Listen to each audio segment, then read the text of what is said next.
Сәлеметсіздер ме менің оқырмандарым, каналыма қош келдіңіздер. Сіздермен бірге Таңшолпан. Бүгін біз күріштің пісірілу жолын қарастырамыз.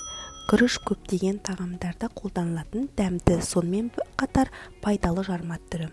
Палау, ризотто, тіпті қарапайым піскен күріш те керемет тағам бола алады. Күрішті бар қасиеті мен дәмін сақтай отырып қалай пісіруге болады? Оны қабырғалары қалың ыдыста пісірген дұрыс. Қазан табалардың арасынан ең қалың таңдаңыз. Күрішті алдын ала тазалап жуып, тіпті 15 минутқа бұқтырып қоюға болады. Күрішті пісіргенде оның суы күріштің өзінен 2 есе көп болуы керек.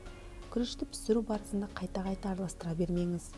Оның дәндері сынғыш болғандықтан пішінін өзгертуі мүмкін. 1-2 рет араластырсаңыз жеткілікті. Күріштің пісу уақыты оның түріне байланысты. Қарапайым ұзын және қысқа ақ күріш 20 минут, қоңыр күріш 50 минутта піседі.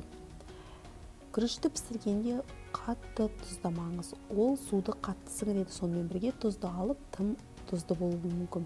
Басында суды сәл тұздап, артынан піскен кезде тағы да тұздасаңыз болады.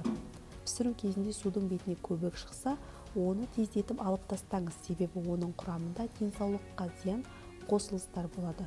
Күрішке май қосып пісірсеңіз болады. Сонда ол сәл майлы болып, тым ылғал болмайды. Тым ылғалға емес, құрғақ күрішті сүйсініп жесеңіз, күріш піскеннен кейін қалған суын төгіп, күріштің бетін орамалмен жабыңыз. Ол бумен шығатын артық ылғалды өзіне сіңіріп алады. Соңына дейін менімен бірге болғандарыңызға рахмет.